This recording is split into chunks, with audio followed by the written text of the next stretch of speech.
إن الحمد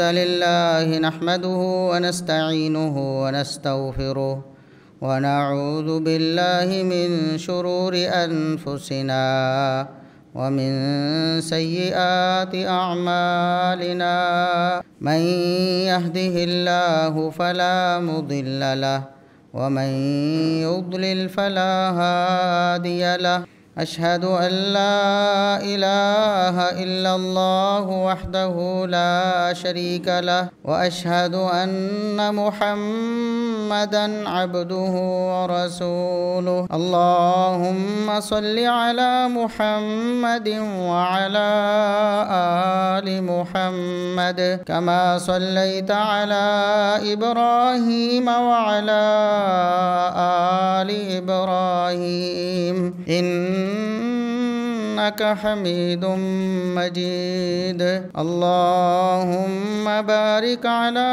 محمد وعلى آل محمد كما باركت على إبراهيم وعلى آل إبراهيم إنك حميد مجيد أما بعد فيا أيها الناس ألا إن خير الحديث كتاب الله وخير الهدي هدي محمد صلى الله عليه وسلم وشر الأمور محدثاتها وكل محدثة بدعة وكل بدعة ضلالة أعوذ بالله السميع العليم من الشيطان الرجيم من همزه ونفخه ونفثه بسم الله الرحمن الرحيم يا أيها الذين آمنوا اذكروا الله ذكرا كثيرا وسبحوه بكرة وأصيلا۔ انتہائی قابل احترام سامعین و سامعات، ہر قسم کی حمد و ثنا، تعریف و تمجید، کبریائی، بڑائی، رفعت و عظمت اللہ رب العزت کے لیے جو پوری کائنات کا خالق و مالک ہے۔ بے شمار لا تعداد، بے حد و حساب درود و سلام پیغمبر آخر الزماں، محسن انسانیت، محسن کائنات جناب محمد الرسول اللہ صلی اللہ علیہ وسلم کی ذات اقدس پر گزشتہ خطبہ جمعۃ المبارک میں نے بتایا تھا کہ اللہ رب العزت نے مسلمانوں کو زیادہ سے زیادہ اپنا ذکر کرنے کا حکم فرمایا ہے۔ ارشاد فرمایا کہ ایمان والو اللہ رب العزت کا بہت زیادہ ذکر کیا کرو، صبح و شام اس کے نام کی تسبیح پڑھا کرو۔ اور اللہ کے رسول صلی اللہ علیہ وسلم ہر وقت اللہ کا ذکر کیا کرتے تھے، ہر حالت میں اللہ کا ذکر کیا کرتے تھے۔ تو ایک مسلمان جب تک اللہ رب العزت کا ذکر کرتا رہتا ہے وہ اللہ کی حفاظت میں رہتا ہے۔ تو اللہ کا ذکر یہ بہت ضروری چیز بھی ہے۔ اللہ کے رسول صلی اللہ علیہ وسلم کا یہ فرمان پچھلے خطبہ میں نے آپ کو سنایا تھا کہ آپ صلی اللہ علیہ وسلم نے فرمایا کہ وہ شخص جو اللہ کا ذکر کرتا ہے وہ زندہ ہے، اس کی مثال ایسے جیسے زندہ شخص ہوتا ہے۔ اس کے مقابلے میں جو اللہ کا ذکر نہیں کرتا وہ مردہ ہے، جیسے مردہ ہوتا ہے۔ اور دوسری حدیث میں الفاظ یہ ہیں کہ جس گھر میں اللہ کا ذکر ہوتا ہے وہ گھر گویا کہ زندہ لوگوں کا مسکن ہے، اور جس گھر میں اللہ کا ذکر نہیں ہوتا وہ گویا کہ مردہ خانہ ہے۔ تو اللہ کا ذکر ہر وقت انسان کی، مسلمان کی زبان پہ رہنا چاہیے۔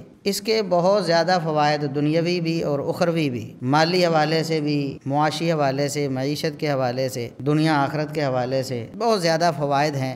ذکر کے بہت سارے طریقے ہیں، بہت سارے الفاظ ہیں جو کتاب و سنت میں وارد ہوئے ہیں۔ ویسے تو میں نے پچھلے خطبہ میں یہ بتایا تھا کہ ایک مسلمان کی ساری زندگی ذکر سے عبارت ہے، اس کی نماز ساری کی ساری ذکر ہے، اس کا چلنا پھرنا، اس کا اٹھنا بیٹھنا، اس کا کھانا پینا، ہر چیز میں ذکر الہی ہے۔ آغاز میں ذکر ہے، اختتام میں ذکر ہے، سوتے وقت ذکر ہے، جاگتے وقت ذکر ہے، کھاتے وقت ذکر ہے، پیتے وقت ذکر ہے، کوئی بھی کام اہم کام ہے وہ کرتے ہوئے ذکر ہے، مسجد میں داخل ہوتے ہوئے، مسجد سے نکلتے ہوئے ذکر ہی ذکر ہے۔ تو اللہ رب العزت نے ایک مسلمان کو سکھایا ہے کہ وہ زیادہ سے زیادہ ذکر کرے۔ اللہ رب العزت کا جس قدر وہ ذکر کرے گا اس قدر دنیا آخرت میں وہ فائدہ اٹھائے گا، اور اگر ذکر نہیں کرے گا تو وہ نقصان اٹھانے والوں میں سے ہو جائے، وہ برباد ہو جائے گا۔ اللہ کے ذکر سے دوری انسان کو برباد کر دیتی ہے۔ تو جو ذکر اللہ کے رسول صلی اللہ علیہ وسلم نے ہمیں سکھائے ہیں، بتائے ہیں اللہ رب العزت کی وحی سے، اللہ کے حکم سے، ان میں سے سب سے افضل ذکر کون سا ہے؟ اس سے ہم آغاز کرتے ہیں، اور پھر انشاءاللہ ہم آئندہ خطبات میں ذکر الہی کے مختلف طریقے، تسبیح ہے، تحمید ہے، تکبیر ہے، ان سب کے فضائل الگ الگ جو احادیث میں آئے ہیں، کتاب و سنت میں وارد ہوئے ہیں، وہ انشاءاللہ میں اختصار کے ساتھ آپ کے سامنے پیش کرنے کی کوشش کروں گا۔ تو سب سے افضل ذکر جو ہے، رسول اکرم صلی اللہ علیہ وسلم نے ارشاد فرمایا افضل الذکر لا الہ الا اللہ، سب سے بہترین ذکر، سب سے عمدہ ذکر لا الہ الا اللہ، اللہ کی وحدانیت کی گواہی، توحید کی گواہی بار بار انسان دیتا رہے، بار بار دیتا رہے۔ ایک تو ہے کہ انسان مسلمان ہوا ہے، کفر سے اسلام میں آیا ہے، پھر وہ اللہ رب العزت کی توحید کی گواہی دیتا ہے، اس کے بغیر ایمان قبول نہیں۔ دل سے تصدیق کرے گا، زبان سے اقرار کرے گا، اور اپنے اعضاء سے عمل کرے گا کتاب و سنت کے موافق، تو تب اس کا ایمان ثابت ہوگا، تب اس کا اسلام مانا جائے گا۔ تو ایک تو گواہی ہے مسلمان ہوتے ہوئے، ہم میں سے اکثریت اللہ کی توفیق سے خاندان در خاندان، نسل در نسل مسلمان تھے، پیدا ہوئے تو مسلمانوں کے گھر میں آنکھ کھولی، ہمیں اسلام میں داخل ہونے کی ضرورت نہیں، ہم پہلے سے ہی مسلمان پیدا ہوئے، لیکن اس کے باوجود بار بار تلقین کی گئی کہ لا الہ الا اللہ، لا الہ الا اللہ، اللہ کی توحید کی گواہی دو، اللہ کی توحید کی گواہی دو، کلمہ توحید ہے، توحید و رسالت کی گواہی، لا الہ الا اللہ محمد الرسول اللہ، یہ انسان کے ایمان کا بنیادی جز ہے، اس چیز کی گواہی دینا، اظہار کرنا، اقرار کرنا اللہ کی توحید کا اور محمد الرسول اللہ صلی اللہ علیہ وسلم کی رسالت کا۔ اس کے بعد آپ دیکھ لیں سب سے جو بہترین عبادت ہے توحید و رسالت کی گواہی کے بعد، وہ نماز ہے، سب سے اعلیٰ عبادت۔ نماز کے لیے اذان ہوتی ہے، اذان میں دیکھ لیں بار بار لا الہ الا اللہ، پہلے اشہد ان لا الہ الا اللہ، میں گواہی دیتا ہوں اللہ رب العزت کے سوا کوئی الہ نہیں، پھر اینڈ میں اختتام اذان کا پھر لا الہ الا اللہ، پھر لا الہ الا اللہ۔ نماز کا آغاز ہونا ہے، نماز میں بارہا دفعہ توحید و رسالت کی گواہی آپ نے دینی، بارہا دفعہ توحید و رسالت کی گواہی۔ تشہد میں آپ گواہی دیتے ہیں اشہد ان لا الہ الا اللہ، ضروری ہے، اس کے بغیر نماز نہیں ہوتی جب تک نماز میں یہ گواہی آپ دینا، اور جتنے بھی تشہد کریں گے ان میں یہ گواہی دینی ہے۔ اس کے علاوہ دوران قرات آئے گا، اتنی اہم یہ گواہی ہے، اور یہ اہم ذکر، افضل الذکر اسے کہا گیا، سب سے افضل ذکر ہے لا الہ الا اللہ۔ محمد الرسول اللہ صلی اللہ علیہ وسلم نے فرمایا کہ جس نے من قال لا الہ الا اللہ، دل کی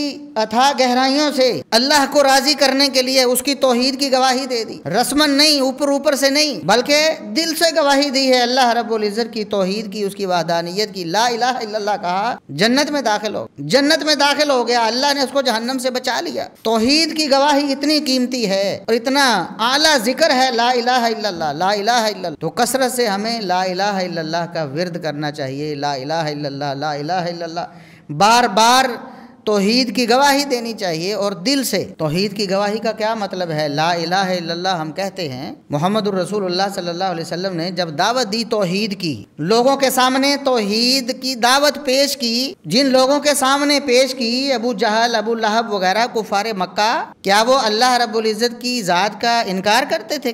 کیا وہ اللہ رب العزت کو سرے سے مانتے نہیں تھے؟ یا وہ اللہ رب العزت کو خالق اور مالک نہیں مانتے تھے؟ نہیں، ایسی کوئی بات نہیں ہے۔ قرآن کہتا ہے وَلَئِن سَأَلْتَهُم مَّن خَلَقَ السَّمَاوَاتِ وَالْأَرْضِ، اے نبی جب آپ ان سے پوچھیں نا کفار مکہ سے، وہ بتاؤ زمین و آسمان کا خالق کون ہے؟ کس نے بنائے ہیں زمین و آسمان؟ کس نے پیدا کیا ہے سارا نظام؟ کس نے بنایا ہے؟ لَيَقُولُنَّ اللَّهُ، ضرور بے ضرور یہ جواب دیں گے کہ اللہ ہی زمین و آسمان کا خالق و مالک ہے۔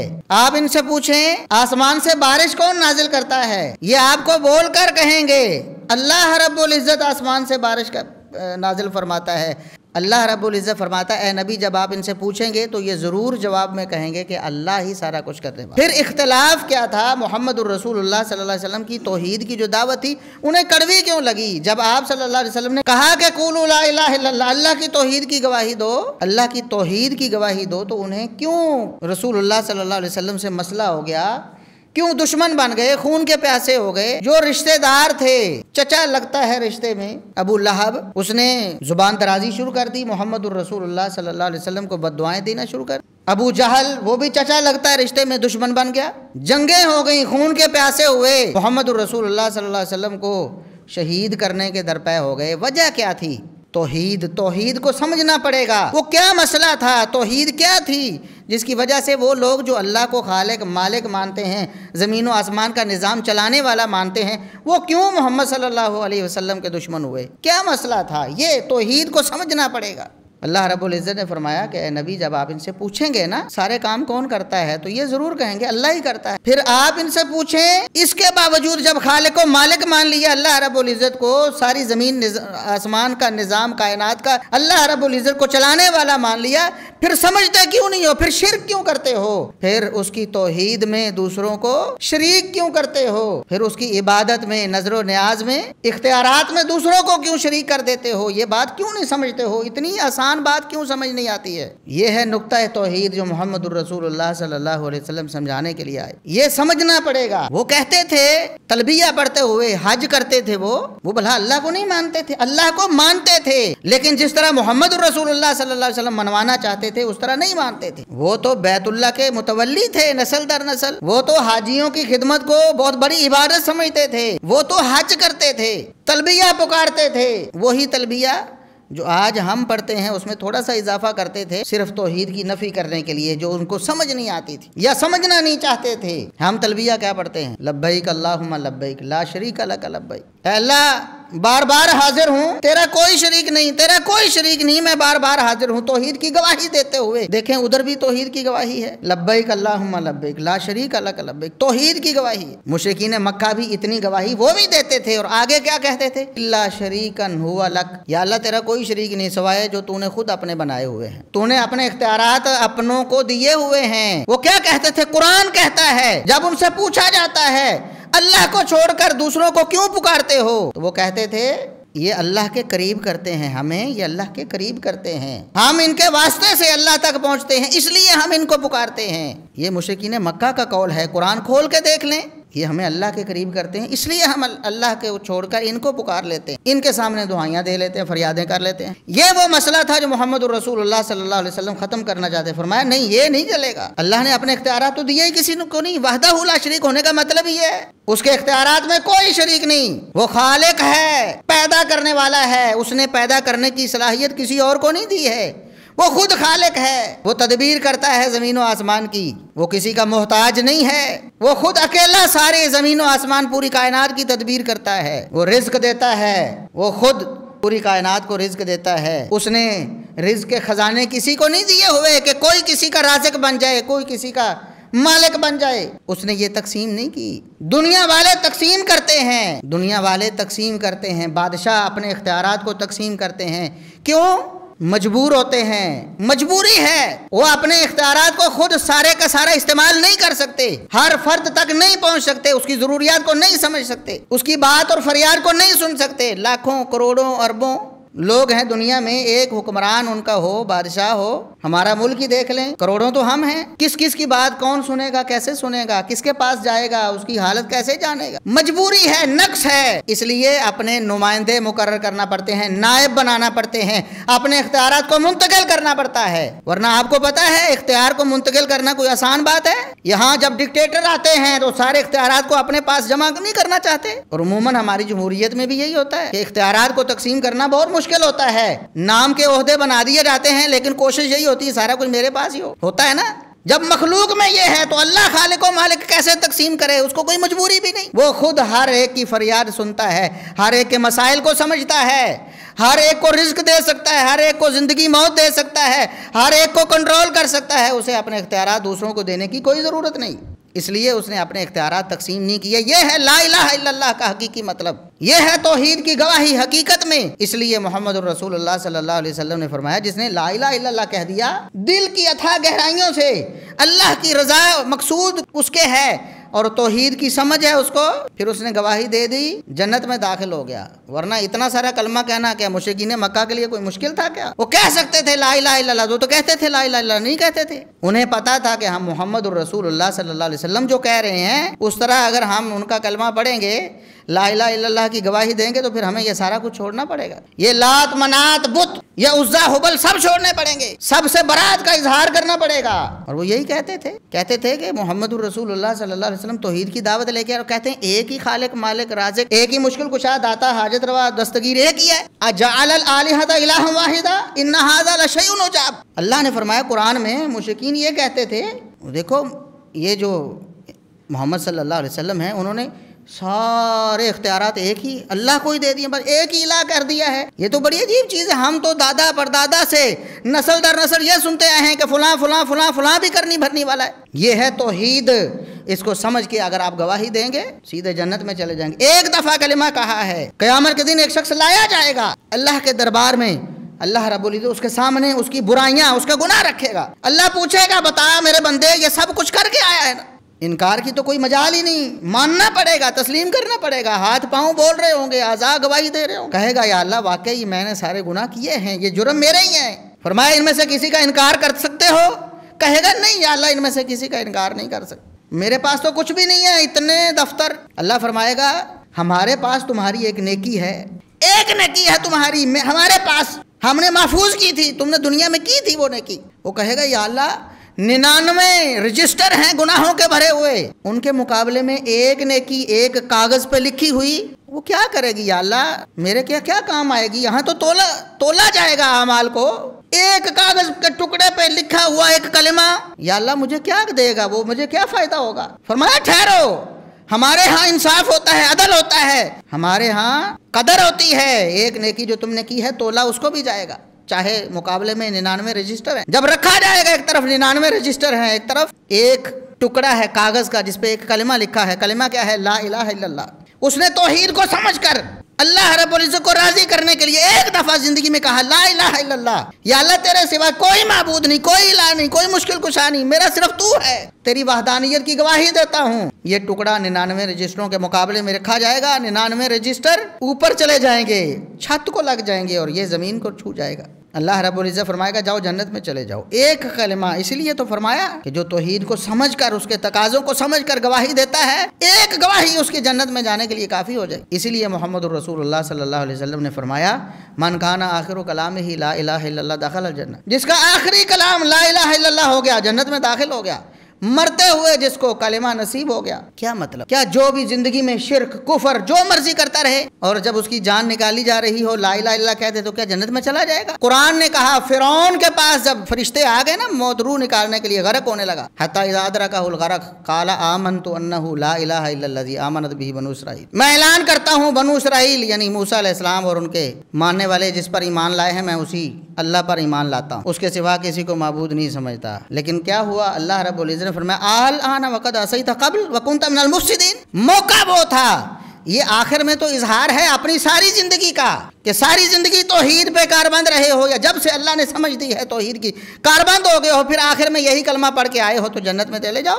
لیکن زندگی میں کفر کیا ہے، شرک کیا ہے، اپنے آپ کو خدائی کا دعویٰ کر کے اللہ کے برابر کھڑا کیا ہے اور اب کہہ رہے ہو کہ میں مرتے ہوئے لا الہ الا اللہ پڑھ دوں۔ فرمایا نہیں، تمہارا یہ کلمہ قبول نہیں، اس لیے توحید کو سمجھ کر زندگی میں توحید پہ کاربند ہو کر آخری میں لا الہ الا اللہ یہ کلمہ نصیب ہو گیا، جنت پکی ہے، کیونکہ یہ کلمہ اپنی ساری زندگی کی جو پیچھے ہدایت پر گزری ہے، توحید پر گزری ہے، اس کی گواہی دے کے آخر اپنا اختتام لا الہ الا اللہ بتا رہا ہے، یا اللہ ساری زندگی توحید پر کاربند رہا، اسی پر جان دے رہا ہو، سیدھا جنت میں داخل ہو جائے۔ اس لیے کلمہ توحید کو سمجھیں، توحید کے تقاضوں کو سمجھیں، توحید کے مطابق اپنی زندگی بسر کریں اور لا الہ الا اللہ اس کا ورد کثرت سے کریں، یہ افضل الذکر ہے، سب سے بہترین ذکر۔